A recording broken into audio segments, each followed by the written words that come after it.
사랑하는데 불안은 반드시 나타날 수밖에 없고, 그 하나님이 내게서 떠날 것에 대한 어떤 불안을 갖는 건 저는 신앙 없음이 아니라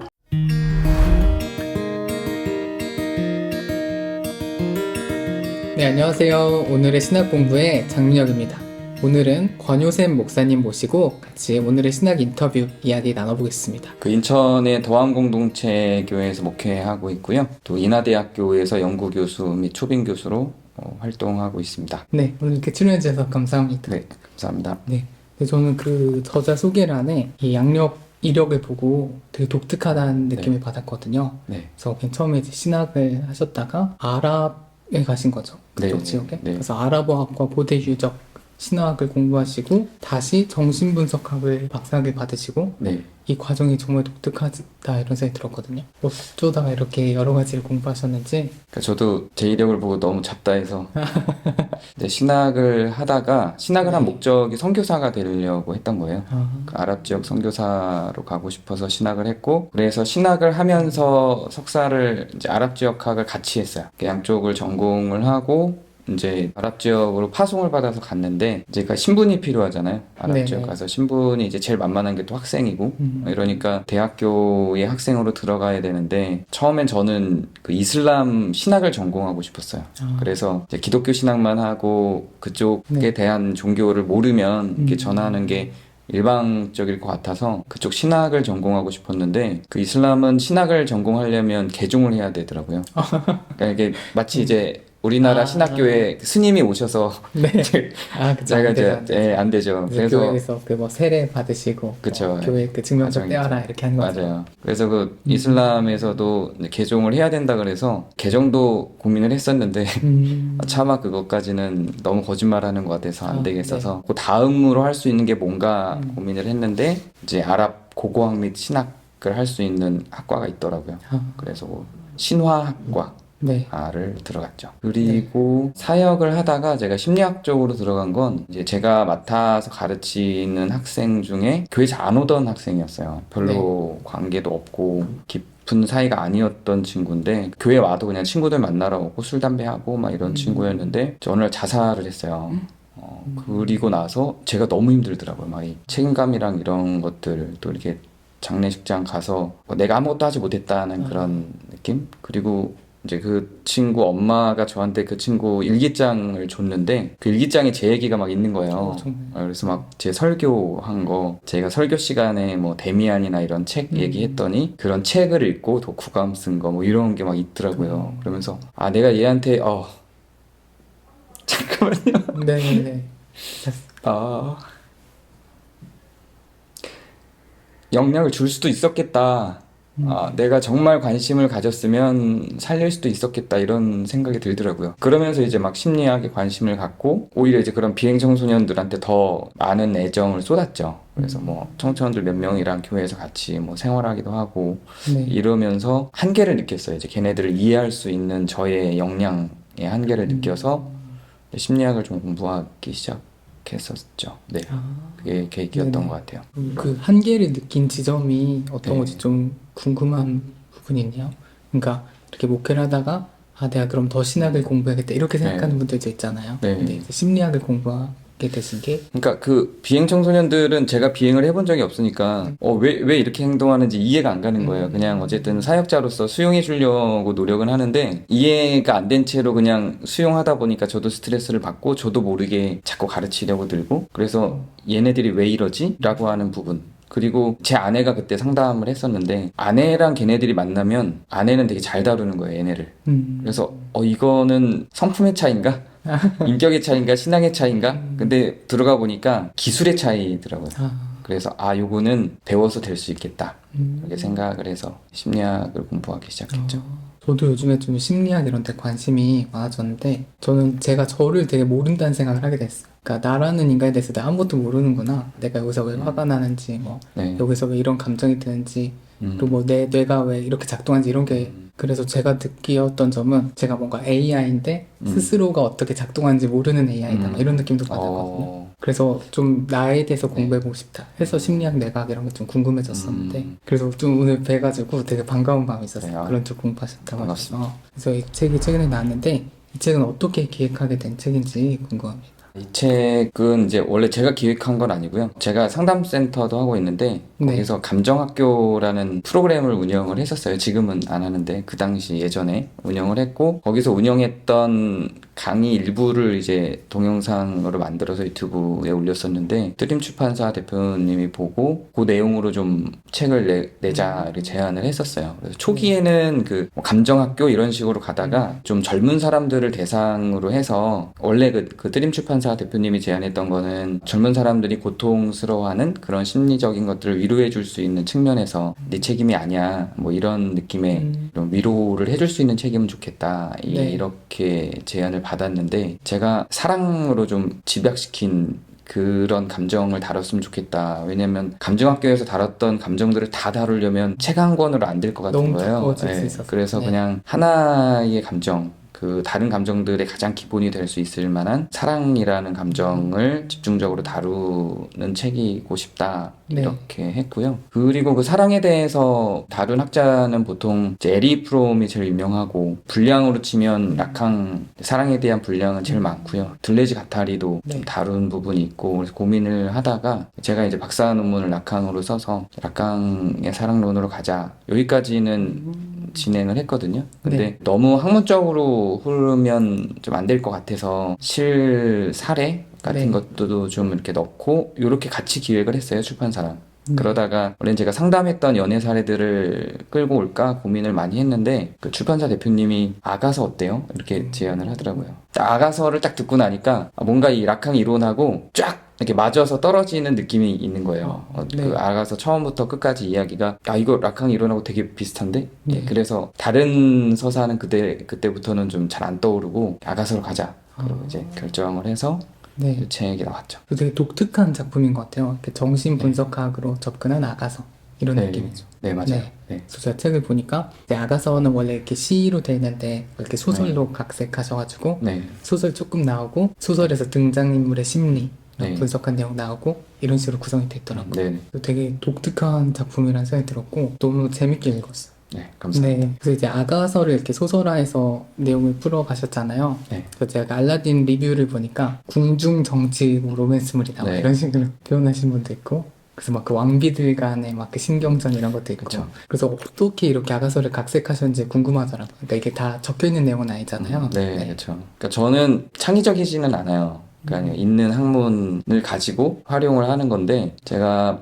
그 이라크하고 사우디에 있을 때 다녔던 학교에서 신화를 배웠죠. 그 지역 신화들을. 네. 근데 거기 아가서 비슷한 게 되게 많아요. 그러니까 이런 식으로 얘기를 하면 이제 성경학자 분들이나 이제 기독교인들은 별로 이렇게 안 좋아하시긴 하는데 어쨌든 뭐 제가 영향을 받고 받아들인 거니까 또 그게 네. 성경이 먼저냐 뭐 그 신화가 먼저냐 이것도 좀 논란의 여지가 그쵸. 있을 수 그런 있고 성경들이 많죠. 네, 네. 어떤 게 원본이냐도 있을 수 있고 비슷한 얘기야 또 얼마든지 더 있을 수 있으니까요. 근데 네. 그런 설화들에서 뭐 팔레스틴에서는 포도주를 담그는 한 여자가 왕의 사랑을 받아서 결혼한 이야기.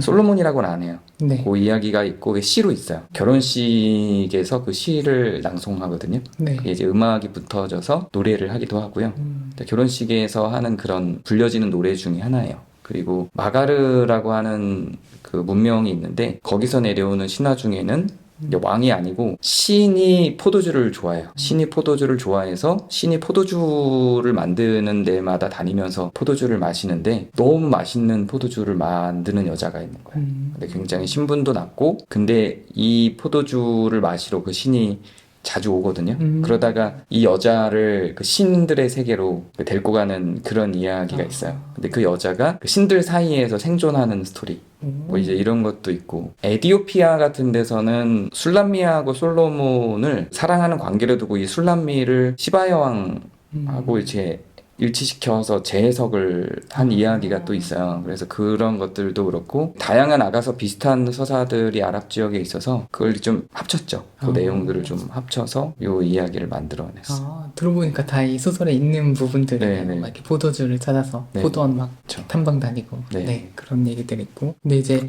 보통 한국 교회 안에서 아가서를 해석할 때 네. 이게 뭐 하나님과 우리의 사랑을 표현한 사랑의 서신다 이렇게도 많이 해석하잖아요. 그렇죠. 네네. 그러니까 이런 식으로 각색하는데 좀 부담 같은 건 없으셨나요? 부담이 있죠. 사실 저는 그 성경의 이야기가 괜찮은 게 되게 많아요. 불교 같은 경우는 대중문화 속으로 되게 깊이 들어간 이야기들 많이 만들어내잖아요. 그리고 네. 그게 일종의 불교의 포교 활동에도 좀 도움이 된다고 생각을 하거든요. 그리고 불교 교리를 자연스럽게 사람들한테 이해시키는 데도 도움이 되고. 근데 그렇게 대중화된 불교 스토리를 만들어내는데 소위 이제 불교 경전에 있는 얘기를 그대로 쓰지 않아요. 네. 재밌게 각색도 하고 뭐 이래서 문화로 자연스럽게 흘러들어가는 게 가능해지죠. 천주교도 그런 게 되게 많은 것 같아요. 교회 이야기들도 뭐 암투도 되게 많이 들어가는 이야기들이 많이 나오고 이제 유독 개신교 쪽에서는 성경이나 교회에 대해서 적나라하게 있는 그대로 보여주는 것도 싫어하고 각색을 해서 변형시키는 것도 싫어하고요. 네. 문화적인 접근 자체를 별로 안 좋아하는 것 같아요.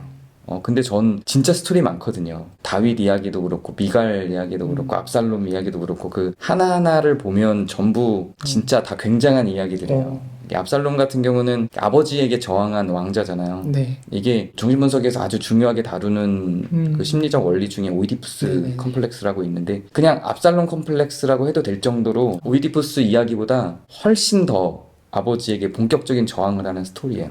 이런 게 되게 많거든요. 그래서 전 조금씩 각색해서 좀 흥미롭게 만들어서 그걸 만든다고 성경과 다르지 않은 거는 비교해보면 알 수 있잖아요. 네. 그래서 좀 이렇게 퍼뜨리고 싶은 내용들이 굉장히 많은데 어렵죠, 그게. 아. 되게 힘들고 그래서 고민도 되게 많이 했죠. 이거를 네. 각색을 해도 될까? 근데 그대로 쓰긴 또 너무 재미없고 이제 대표님하고도 막 이 문제 갖고 고민도 좀 했었는데 부담은 되게 많았어요. 네. 지금도 많아요. 지금도 읽으시는 분들이 어떻게 생각할까?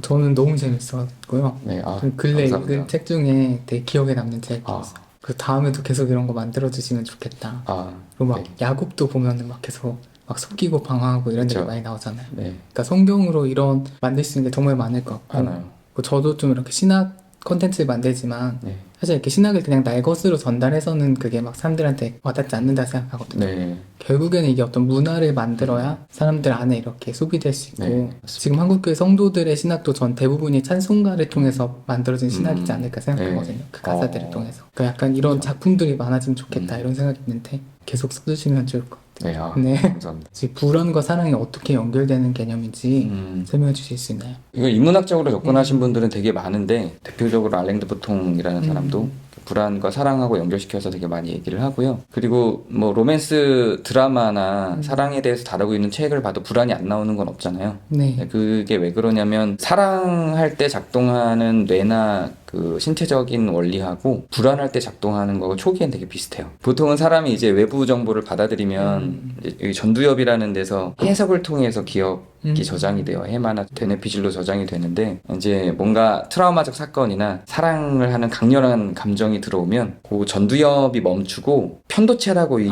뇌 가운데 있는 게 네네네. 막 움직여요. 근데 그게 움직이면 몸 안에 교감신경이라고 하는 게 막 활성화되면서 이상한 야릇한 감정들이 오는데 그게 사랑으로 느껴질 수 있고 떨림으로 느껴질 수도 있고 불안으로 느껴질 수도 있어요.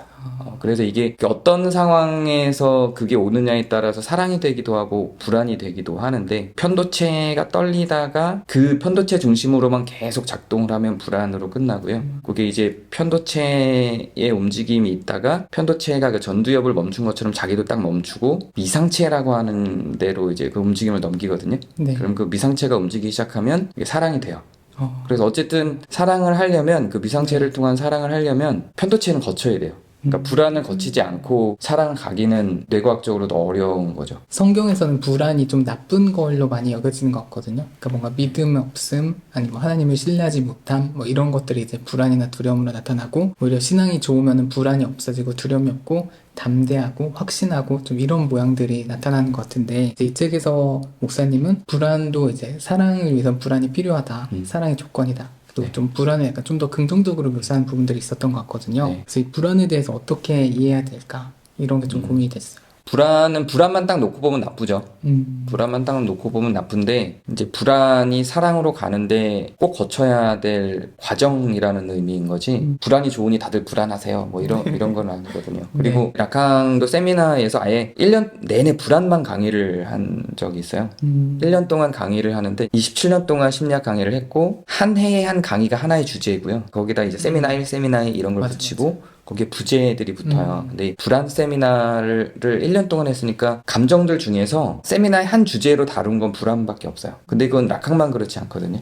다른 학자들도 불안은 유독 많이 다뤄요. 네. 왜냐하면 불안이 다른 많은 감정들의 중심축에 있기 때문에 그래요. 특히나 사랑에는 더 그래요. 그래서 불안이 좋으니 불안하세요가 아니라 사랑하는데 불안은 반드시 나타날 수밖에 없고 그래서 불안을 잘 다뤄야 사랑을 잘 할 수 있다라는 거예요. 그러니까 사랑은 불안 없이 진행되기 어렵고 불안을 잘 그러니까 이런 것도 불안이거든요. 사실은 저는 사랑하는데 전혀 불안한 적이 없어요. 근데 그거는 불안을 숨긴 거고 그걸 회피라 그래요.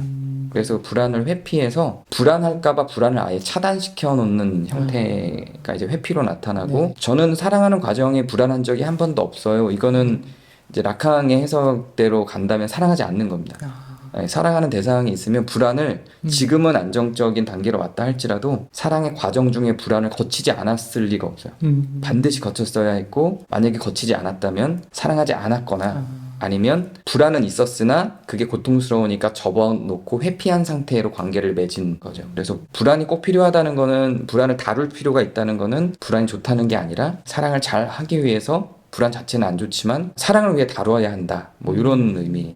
불안을 좀 직면할 필요가 있는 거죠. 네네, 그렇죠. 그리고 좀 신앙적으로는 어떻게 생각할 수 있을까요? 마찬가지인 것 같아요. 사실 뭐 성경이 불안을 아주 긍정적으로 보지는 않잖아요. 근데도 다윗이 범죄를 하고 바세바에 대한 범죄를 하고 나단 선지자가 와서 이제 충고를 한 다음에 다윗이 그 다음에 한 행동이 내게 정결한 마음을 주시옵소서.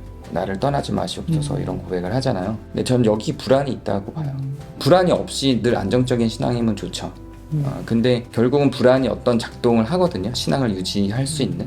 그거를 가스라이팅을 하면서 잘못 활용하는 목회자들이 뭐 주일 성수 안 하면 교통사고가 나고 뭐 이렇게 불안을 작동시키기는 하죠. 그러나 그렇게 의도적으로 작동시키는 거는 분명한 문제가 있지만 이제 하나님에 대한 두려움을 갖거나 그 하나님이 내게서 떠날 것에 대한 어떤 불안을 갖는 건 저는 신앙 없음이 아니라 같이 양면의 한 층으로 그냥 기본으로 깔려 있어야 된다고 생각을 해요. 우리가 완전하지 않기 때문에 네. 그건 그냥 깔려 있는 거고 뭔가 문제가 생기면 드러나겠죠. 부정적으로 표현하는 거는 이게 안 드러나야 되니까 안 드러나야 되니까 부정적으로 표현하는 거고 불안하지 말라고 하는 거고 내가 있으니 안심하라고 하는 거지만 만약에 내가 하나님의 정도의 선에 있지 않고 뭐 하나님이 내게 응답이 없고 내가 하나님의 소리가 더 이상 들리지 않을 때 그리고 내가 하나님을 더 이상 찾고 있지 않을 때는 불안이 올라와야 오히려 더 신앙인 거죠. 그때조차도 불안이 없으면 이제 그래서 사랑이 끝난 없는 거죠. 거죠. 예. 그렇게 볼 수 있겠네요. 네. 저는 그게 생각났거든요. 그 어거스틴이 하나님 앞에 설 때까지 난 안식할 수 없습니다. 이렇게 한 부분이. 그래서 멋있네요. 불안을 이렇게 안고 살아가는. 그쵸. 네. 비슷한 것 같아요. 아까 다윗 네네. 마음, 딱 그 마음이겠네요.